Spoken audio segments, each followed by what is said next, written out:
بسم اللہ الرحمن الرحیم۔ جو قرآن کے سلسلے میں ہم نے PIL سپریم کورٹ میں داخل کی ہے، اس کے بعد سے تمام مولوی حضرات اہل سنت ہوں یا شیعوں کے مولانا ہوں، وہ مسلسل ہمارے سلسلے میں کمنٹس دھرنے پر نشر اور ہم سے اپنی پرانی دشمنی نکالنے میں آمادہ ہے۔ میں صرف ان سے یہی کہنا چاہوں گا، خصوصی طور پہ اپنے شیعہ علماء کرام سے، کہ قرآن مجید کے سلسلے میں جتنا بھی آپ تقریروں میں بیان کرتے ہیں اپنے عقیدے کے حساب سے، اور قرآن مجید کے سلسلے میں جتنا بھی لکھا ہوا ہے بخاری میں، ہم نے سپریم کورٹ میں جو یاچکا ڈالی ہے، PIL ڈالی ہے، اس میں سپریم کورٹ میں ہم نے بخاری کو کوٹ کرتے ہوئے وہ تمام چیزیں لکھی ہیں جو اعتراض کے قابل ہے۔ تمام اہل سنت مولوی حضرات کو اور تمام شیعوں کے ملاؤں کو اس میں ہم نے پارٹی بنایا ہے۔ ان کو چاہیے کہ اب معاملہ قانون کی چوکھٹ پر ہے تو اپنا صحیح جواب وہاں پیش کرے۔ دھرنے، پردرشن، میرے سر کو قلم کرنے کے انعامات یا ظلم و زیادتی کے پیغامات جو دے کر اپنے اسلام کو پہچنوانے کی کوشش کر رہے ہیں، وہی تو میرا سوال ہے، کیا یہی اسلام ہے؟ اگر کہ دیکھیے، قرآن مجید کے سلسلے میں ایک صاف وضاحت ہم کر دیں، جو میں نے بخاری سے اور قرآن مجید کو پڑھ کے حاصل کی ہے۔ اس میں صاف یہ لکھا ہے کہ جب قرآن مجید رسول اللہ کے اوپر رفتہ رفتہ آتا رہا، میسیجز آتے رہے، وہ قرآن مجید کو پبلک میں دیتے رہے کہ بھئی یہ اللہ کا میسیج ہے، یہ اللہ کا میسیج ہے۔ اس وقت کوئی لکھتا نہیں تھا، لوگ اسے یاد رکھتے تھے، اپنے گھروں کی دیواروں میں لکھ لیتے، یعنی کہ قرآن کی شکل میں کوئی کتاب رسول کے زمانے میں نہیں لکھی جا رہی تھی۔ اور رسول کے انتقال کے بعد جب ابو بکر پہلا خلیفہ بنا تو اس نے ہونے والے دوسرے خلیفہ عمر سے بات چیت کر کے یہ طے کیا کہ ہم ان قرآن کی آیتوں کو اکٹھا کرائیں گے اور اکٹھا کرا کر اس کو ایک کتابی شکل دیں گے۔ اس کام کے لیے جس کے لیے انہوں نے بخاری میں پہلے ہی کہہ رکھا ہے کہ صرف 4 لوگ جن کے نام دیے گئے ہیں، کہ صرف 4 لوگ قرآن شریف کے بارے میں رسول کے انتقال کے بعد جانتے تھے، مکمل طور پر جانتے تھے۔ اس میں مولا علی کا نام نہیں ہے۔ مولا علی جو ان کے ساتھ بچپنے سے رہتے تھے، معاذ اللہ وہ قرآن مجید جانتے نہیں تھے۔ بخاری میں صرف 4 لوگوں کے نام ہیں۔ ان میں سے ایک آدمی سے ابو بکر اور عثمان نے قرآن کو لکھوایا، یعنی کہ کلیکٹ کروایا، اور کلیکٹ کرا کے پتھر سے لکھ کر ایک کتابی شکل دے کر اس کو بنایا، اور وہ ابو بکر کے زمانے میں چلا اور عمر کے زمانے میں چلا۔ انہی نے اس کو پبلکلی نہیں جاری کر دیا۔ وہ قرآن مجید اس عمر کے مرنے کے بعد حفصہ کے گھر میں رکھ دیا گیا، جو پروفٹ محمد کی چوتھی بیوی تھی۔ اس کے بعد دور عثمان آیا۔ دور عثمان میں قرآن مجید کو لکھنے کی بات ہوئی اور یہ کہا گیا کہ بہت سے قرآن یہاں چل رہے ہیں، تو عثمان نے حفصہ کیا سے وہی قرآن منگوایا جو ابو بکر اور عثمان نے لکھوایا تھا۔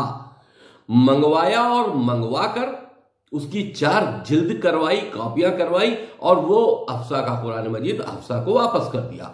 اور ان چاروں قرآن مجید کو رائج کر دیا اور یہ کہہ دیا کہ اس کے علاوہ کوئی دوسرا قرآن مجید نہیں ہے، جس کے پاس ہے وہ جلا دے، یعنی کہ قرآن مجید کو جلانے کا حکم دینے والا تیسرا خلیفہ عثمان تھا۔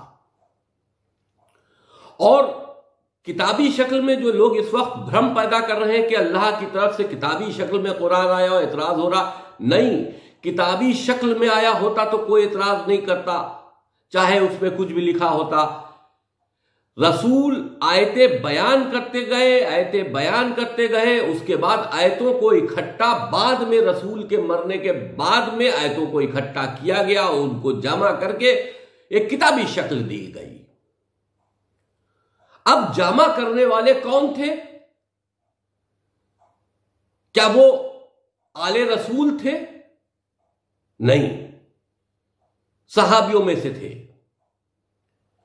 آل رسول حضرت علی علیہ السلام جب اپنا قرآن عمر کے دربار میں، ابو بکر کے دربار میں لے کے گئے، جب قرآن ڈھونڈا جا رہا تھا تو انہوں نے اس قرآن کو منع کر دیا کہ ہم کو حضرت علی کا قرآن نہیں چاہیے۔ ہم نے تمام مجلسوں میں یہ سنا ہے کہ جو قرآن حضرت علی دینے گئے تھے، جو خلیفاؤں نے وہ قرآن نہیں لیا، وہ قرآن اب جب ہمارے امام کا ظہور ہوگا تو ان کے ہاتھ میں ہوگا۔ اگر کہ وہ قرآن جو امام علی کا ہے اور وہ آخری جو ہمارے امام ہیں ان کے ہاتھ میں ہوگا اور وہ ظہور کریں گے، تو یعنی کہ کچھ نہ کچھ تو اس قرآن میں غلط ہے، تبھی تو وہ صحیح قرآن لائیں گے۔ یا تو یہ عقیدہ غلط ہے، اور اگر عقیدہ صحیح ہے تو پھر یہ قرآن غلط ہے۔ قرآن کو لکھنے والے 3 خلیفہ اور پبلش کرنے والے 3 خلیفہ اور اس پہ قرآن کی مہر لگانے والے 3 خلیفہ، اور ان تینوں خلیفاؤں نے اس قرآن مجید کو جاری کیا۔ اب کہا جاتا ہے کہ ٹھیک ہے، کتاب عثمانی جس کو ہم قرآن مجید بھی کہتے ہیں، اس کو کتاب عثمانی بھی کہتے ہیں کیونکہ عثمان نے اس کو جاری کیا تھا۔ اگر کہ کہا یہ جاتا ہے کہ رسول کے بعد یہ سب واقعہ ہوا ہے، تو آل رسول نے کبھی بھی اس پر کوئی نکتہ چنتی نہیں کی، اس پر کوئی آبجیکشنز نہیں کیے، تو ہم کون ہوتے ہیں اس پہ آبجیکشنز کرنے والے؟ بہت سی ایسی مصلحتیں تھیں مولا علی کے زمانے میں جس کو مصلحتاً انہوں نے اس پر خاموشی اختیار کی۔ اگر کہ جو عثمان نے قرآن جاری کیا تھا، اگر کہ اس قرآن کو رائج کر دیا جاتا، جاری کر دیا گیا تھا، اس کو حضرت علی روک دیتے اور جو ان کے پاس قرآن تھا اس کو جاری کرتے، تو اسلام میں 2 قرآن ہو جاتے۔ سمجھداری کا فیصلہ کرتے ہوئے حضرت علی نے اپنے حق کو مارتے ہوئے ان خلیفاؤں کے قرآن کو پر کوئی آپتی نہیں کی اور اسی کو قرآن مان لیا۔ ہم یہ نہیں کہہ رہے کہ مکمل قرآن غلط ہے، ان کی کچھ آیتیں کیونکہ یہ سیدھے نہیں آئی ہیں، رسول نے لکھی بھی نہیں ہے، رسول کے خاندان سے لی بھی نہیں گئی ہیں، یہ خلیفاؤں نے لکھوائی ہیں، تو اگر اس میں کوئی شک کی گنجائش ہو رہی ہو تو ہم اس پر شک کر کے ہم اس پر بات کر سکتے ہیں، کیونکہ یہ خلیفاؤں کی لکھی ہوئی کتاب ہے۔ ہم معذاللہ رسول سے سوال نہیں کر سکتے، لیکن ہم ان خلیفاؤں سے سوال ضرور کر سکتے ہیں۔ اگر کہ یہ بات کہی جائے کہ آل رسول نے اس بات کو کبھی خود توجہ نہیں دی یا کبھی خود اس پر اعتراض نہیں کیا، تو میں تمام شیعہ مولویوں، تمام شیعہ حضرات سے پوچھنا چاہتا ہوں کہ اعتراض تو انہی نے خلیفاؤں پہ بھی نہیں کیا تھا۔ پہلے خلیفہ چن کے آ گئے، رسول کی میت پڑی رہی، اس پہ شرکت نہیں کی اور چناؤ کر کے چن لیے گئے۔ دوسرے خلیفہ بھی بن گئے، تیسرے خلیفہ بھی بنا لیے گئے، چوتھے نمبر پر حضرت علی کا نام لایا گیا۔ انہوں نے چوتھا نمبر قبول کیا، جبکہ ان کو پہلا خلیفہ رسول ڈکلیئر کر کے گئے تھے، لیکن ان کے ساتھ ناانصافی ہوئی، لیکن انہوں نے اعتراض نہیں کیا۔ تو پھر ہم لوگوں کو چاہیے کہ پہلے ہم تینوں خلیفاؤں کو مانیں، پھر چوتھے خلیفہ حضرت علی کو مانیں، اور پھر پہلے امام حسن سے شروع کریں، دوسرے امام ہم امام حسین کو مانیں، پہلے خلیفاؤں کو مانیں، کیونکہ ہمارے اماموں نے کبھی ان پر اعتراض نہیں کیا، تو ہم کو بھی ماننا چاہیے۔ بڑے شرم کی بات ہے، شیعہ مولویوں سے ہم توجہ فرما رہے ہیں، شیعہ مولویوں کی ہم توجہ چاہتے، بڑے شرم کی بات ہے۔ آج تم ان شہزادی کے قاتلوں کی پیروکاری کر رہے ہو، آج تم ان ظالموں کی پیروکاری کر رہے ہو جنہوں نے شہزادی کے گھر میں آگ بھی لگائی ہے، شہزادی کی ملکیت بھی چھینی ہے، آج ان کی پیروی کر رہے ہو۔ قرآن مجید کے سلسلے میں میں نے بات کیا کہہ دی؟ آپ نے ہماری زبان کاٹنے کے لیے، ہمارا گردن کاٹنے کے لیے، ہم کو اسلام سے بے دخل کرنے کے لیے تمام فتوے دے دیے۔ آج ہمارے شیعہ بھائی زیادہ تعداد میں جوشیلے ہو گئے ہیں، اور وہ زیادہ تعداد میں آگے کی آگے بڑھ رہے ہیں، ان کو کیا نہیں معلوم کہ کس کی پیروکاری میں جا رہے ہو؟ عمر، ابو بکر، عثمان کی پیروکاری میں جا رہے ہو۔ جس پر تمہارا عقیدہ لعنت بھیجنے کا ہے، تم اس کی پیروکاری میں جا رہے ہو۔ قرآن تو ایک آڑ کی بات ہے، اور قرآن کے سلسلے میں جو میں نے باتیں کہی ہیں وہ جائز باتیں اس لیے ہیں کہ قرآن میں دو طرح کی آیتیں ملتی ہیں، ایک انسانیت کے لیے اچھے سندیش دیتی ہیں اور ایک انسانیت کے لیے برے سندیش دیتی ہیں۔ ہم نے یہی بات کہی ہے، جو انسانیت کے لیے اچھے سندیش دیتی ہیں وہ تو اللہ کے سندیش ہے، لیکن اللہ انسانیت کے لیے خراب، بےتکے، ظلم زیادتی سے بھرے کوئی بھی کلام نہیں کر سکتا۔ یہ میرا عقیدہ ہے، میرے اللہ کا عقیدہ ہے۔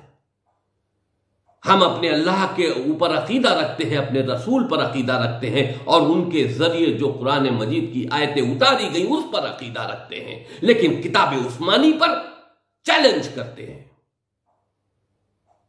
یہ سازشن کتاب عثمانی کو تیار کیا گیا، انہی کتاب عثمانی کی آیتوں سے ہمارے اماموں کے سل قلم کرنے کے فتوے جاری ہوئے ہیں، ہمارے اماموں کو جیل میں رکھا گیا ہے ان قرآنی آیتوں کا بیس بنا کر۔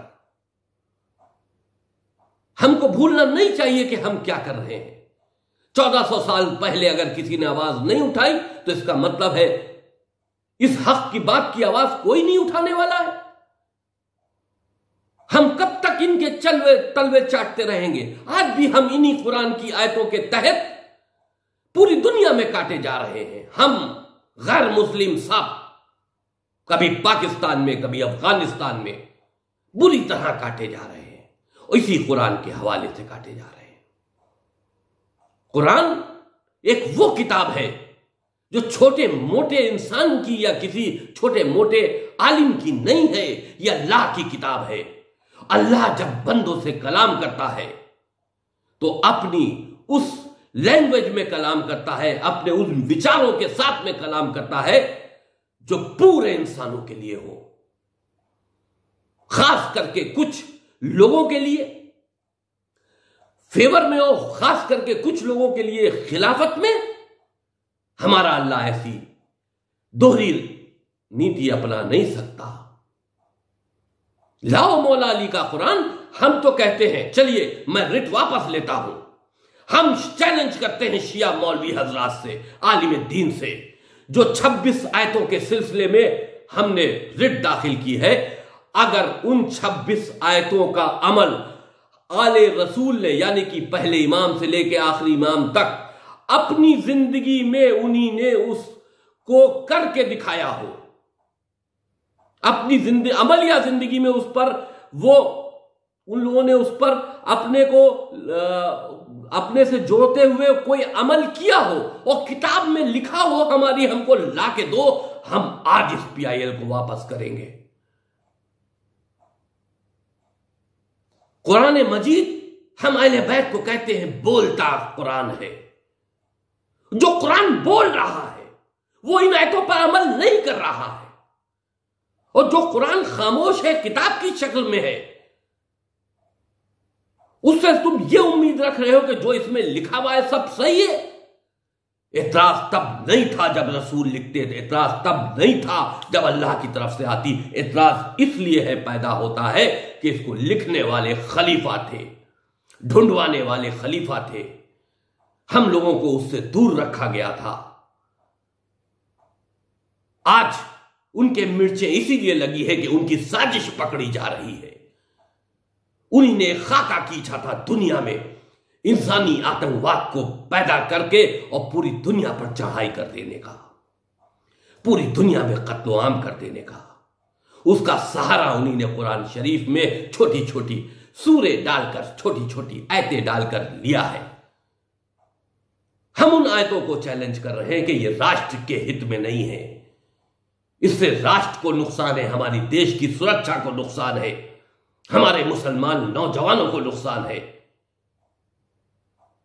تو لوگوں کا اعتراض ہو رہا ہے. جس کو اعتراض کرنا ہے سپریم کورٹ میں جا کر داخل یاچکا میں اپنا حلف نامہ لگائے اور اعتراض کرے. ہمارے وکیل بھی رہیں گے، ہم اعتراض کا جواب دیں گے. لیکن دھرنے، پردرشن، لوگوں کو گمراہ کرنا کہ وسیم رضوی نے یہ کر دیا، وہ کر دیا، یہاں سے لے کے پاکستان کر کے کہ وہ چھوٹے چھوٹے ملا جو مجلس رکھ کے آتے ہیں اور ممبروں سے پڑھ کے چلے جاتے ہیں، جن کو علم کے بارے میں ABCD نہیں معلوم. یہ رٹو طوطے آج قرآن مجید قوم کو سمجھائیں گے. ان کو چاہیے کہ شیعت جو ایسا ایک فرقہ ہے جو آل رسول پر جان دیتا ہے، اس میں یہ خلافت کا زہر مت گھولے. ہم الگ ہیں، وہ الگ ہیں. خلافت وہ ہے کہ جس کی مجبوری میں ہم نے امامت کو لایا ہے. اگر مولا علی کا حق مولا علی کو دے دیا گیا ہوتا، پہلا خلیفہ بنا دیا گیا ہوتا، تو یہ لڑائی ختم ہو جاتی، وہیں پر ختم ہو جاتی. لیکن ایسا نہیں کیا گیا. یہ سازش تھی ان تینوں خلیفاؤں کی اور رسول صلی اللہ علیہ وسلم کی 2 بیویاں عائشہ اور حفصہ، ان سب کی سازش تھی. اور قرآن کے ذریعے انہی نے اپنی سازش کو پورا کیا ہے. اس قرآن کے ذریعے انہی نے ہمارے اماموں کے ساتھ میں سختیاں کی ہے. اس قرآن کے ذریعے انہی نے ہمارے اماموں کو جیلوں میں رکھا ہے، ان کے قتل کیے ہیں. یہ 26 آیتیں ضروری ہے، آتنکواد کو بڑھاوا دیتی ہے. ہم آتنکواد جیسی بیماری سے جو کرونا سے بھی زیادہ خطرناک ہے کئی 100 سالوں سے پریشان ہے. پوری دنیا پریشان ہے، اور شیعہ خاص کر کے پریشان ہے کہ شیعہ جہاں بھی ہوتا ہے یہ قرآن کے ماننے والے ان کو مشرک، ان کو کافر کہہ کر ان کی گردنیں اتار لیتے ہیں. یہ اصل وجہ ہے جو اب مرچیں لگنا شروع ہو گئی ہیں. یہ خلیفاؤں کی سازش جب کھلنے لگی ہے تو مرچیں لگنا شروع ہو گئی ہے. اور پھٹکار کی بات یہ ہے کہ اس میں چند جاہل قلب جواد جیسے ہمارے مولوی بھی شامل ہو گئے ہیں، اس بات کا بکھیڑا بناتے ہوئے کہ قرآن کے اوپر کہہ دیا، قرآن کے اوپر کہہ دیا. قرآن کے اوپر نہیں، ان 3 خلیفاؤں کی سازش کے اوپر ہم نے ریسرچ کی ہے، اور اس سازش میں یہ طے پایا کہ قرآن کو بیس بنا کر آتنکواد کو دنیا میں پھیلانے کے لیے یہ سازش کی گئی تھی، جو آج تک جس وقت کی دنیا تک اپنے وجود میں ہے اور پوری دنیا میں اسلامی آتنکواد چڑھ کر بول رہا ہے.